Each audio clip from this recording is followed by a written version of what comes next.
So what is a microwave?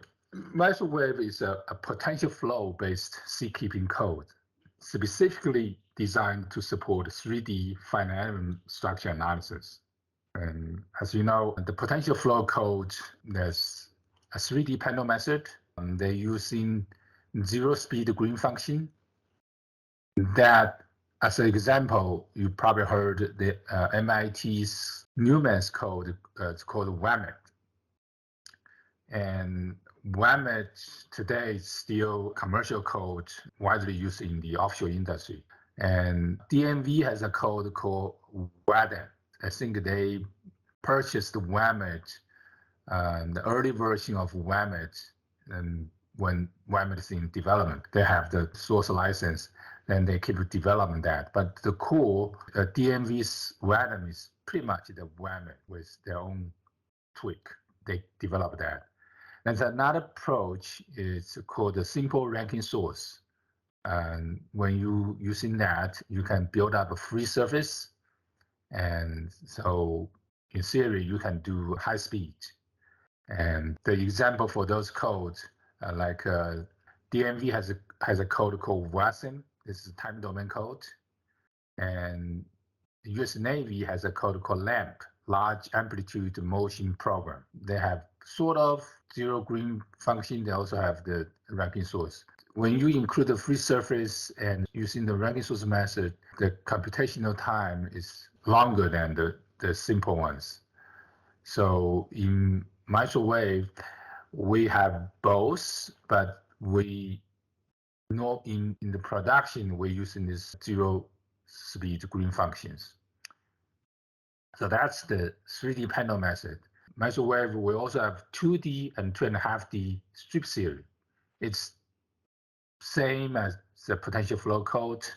It's just you take the velocity potential you use in the cross section to calculate that.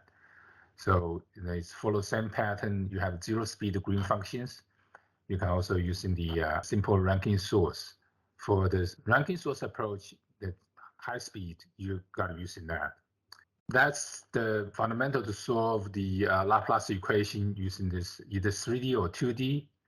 And we have the frequency domain and the time domain solution for microwave.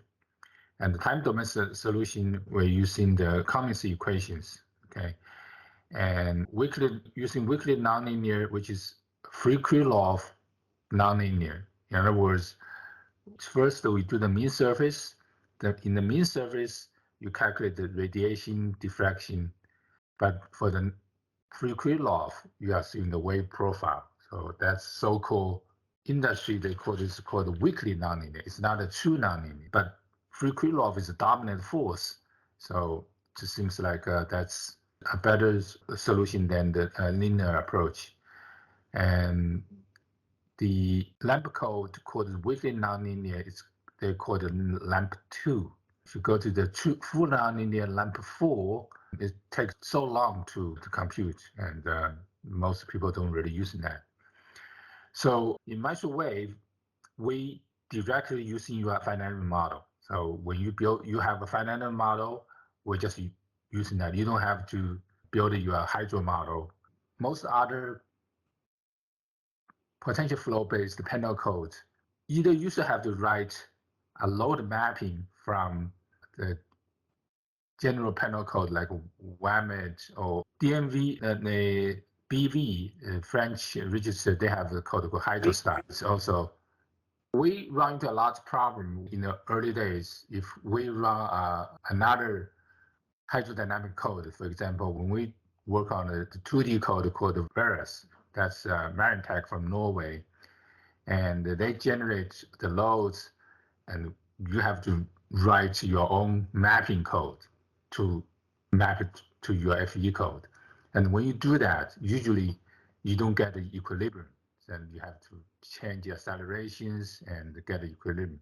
So a big issue from the hydro code to structure code is how do you bring the load from hydrodynamic code to the FE code, and you get the code reasonably correct. And in microwave, that's integrated. So we can use in the finite model directly. You don't have to worry about how the load is mapped. And we have actually have a mathematical approach to get the balance the load from the hydrodynamic runs to the FE runs.